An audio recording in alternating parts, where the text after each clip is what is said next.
तो आखिर होने क्या जा रहा है, इस पर हमारे साथ बात करने के लिए मेहमानों का एक बड़ा पैनल मौजूद है। कमांडर सरदाना हमारे साथ मौजूद हैं, बहल साहब हमारे साथ मौजूद हैं, संजय सोय साहब हमारे साथ मौजूद हैं, एम्बेसडर त्रिपाठी हमारे साथ मौजूद हैं। लेकिन मनीष, ये सुबह की तस्वीरें तो इजराइल की एक नई कहानी कहती हुई नजर आ रही हैं। तेल अवीव में इतना नुकसान हुआ है क्या? रात की तस्वीरें देखिए, मिसाइलों की वर्षा हमें नजर आ रही है और सुबह हर तरफ धुआं ही धुआं उठता नजर आ रहा है तेल अवीव के अलग अलग इलाकों में। बिल्कुल, देखिए सुबह की तस्वीरें इस बात को बयां कर रही है कि इजराइल के लिए ये रात कितनी भयावह थी।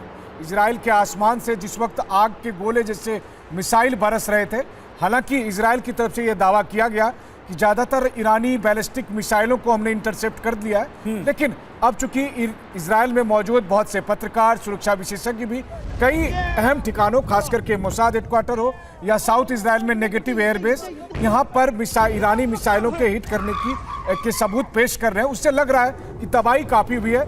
आधिकारिक तौर पर यह सब बात नहीं बताया गया है। हाँ, ये बात जरूर है कि उस तबाही के बाद इजराइल ने एक शपथ ली है और वो शपथ यह है कि वो इसका बदला लेंगे और इसका भीषण बदला लेंगे। और इसीलिए अब उम्मीद की जा रही है कि अगले 24 घंटे या 48 घंटे में इजराइल की तरफ से ईरान पर बदले की कार्रवाई करते हुए एक बड़ा अटैक देखने को मिल सकता है। लेकिन अभी फिलहाल इजराइल में मौजूद 1 करोड़ लोग खौफ में हैं और उन्होंने ईरानी मिसाइल बरसे के समय में बंकर में जाकर शरण भी ली थी।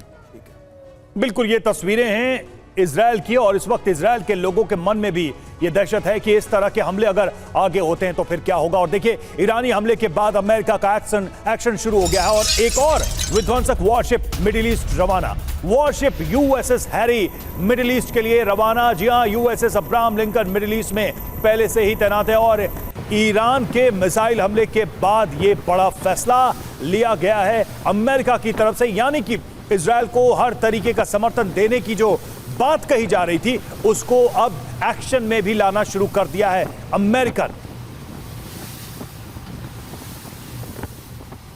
तो देखिए, एक और वॉरशिप को मूव करा दिया गया है और पहले से ही यहां पर तैनाती है और इस तैनाती को बढ़ाया जा रहा है। ये जो तस्वीर आप देख रहे हैं, ये यूएसएस हैरी की तस्वीर है जिसे वहां मिडिल ईस्ट के लिए रवाना कर दिया गया है। यूएसएस लिंकन पहले से ही मौजूद और अब यूएसएस हैरी को भी मूव करा दिया गया है।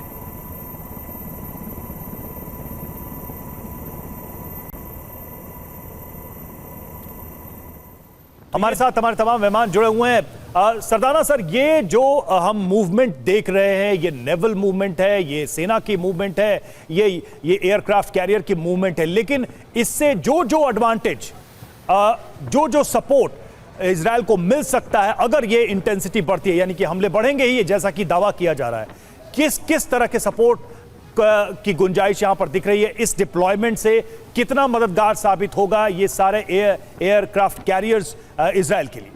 देखिए, एयरक्राफ्ट, हमें ये समझना जरूरी है कि एक एयरक्राफ्ट कैरियर एक छोटे से क्या कहते हैं, पूरी की पूरी फौज है। उसमें जहाज हैं, उसमें मिसाइल्स हैं, हेलीकॉप्टर्स हैं और कम से कम 3 से 4 हजार उसके अंदर लोग काम कर रहे हैं।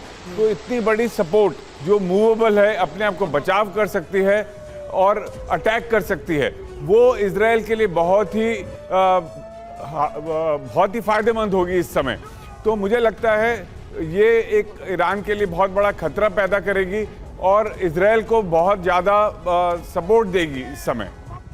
ठीक है, बिल्कुल सरदाना साहब बने रहे आप हमारे साथ, लेकिन जिक्र बार बार अब इजराइल की नाकामी का भी हो रहा है। हमले रोकने में विफल साबित हुई इजरायली एयर डिफेंस, ईरानी हमले नहीं रोक पाई इजरायली सेना।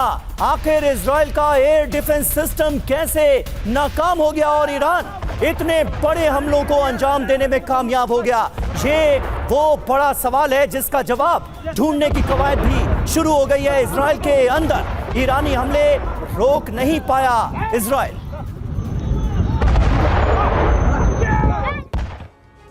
और ईरान ने मिसाइलों से ताबड़तोड़ हमले किए हैं इजराइल के ऊपर। धमाके के बाद पूरे इलाके में भीषण आग लग गई, जिसकी तस्वीरें भी सामने आई। ये देखिए, मिसाइलों के गिरने के बाद ही इस पूरे इलाके में धमाका होता है, जबरदस्त विस्फोट होता है और आग लग जाती है। और वहीं वेस्ट बैंक के जेनिन में भी ईरानी मिसाइल गिरी है। ईरान ने इजराइल को बनाया था निशाना। आयरन डोम ने गिराई ईरानी मिसाइल। ये देखिए तस्वीरें आपके सामने हैं। आयरन डोम ने इस ईरानी मिसाइल को हवा में ही नष्ट कर दिया और उसके बाद ईरानी मिसाइल के टुकड़े जाकर जेनिन में गिरे हैं। ये वहां की तस्वीरें आपके सामने।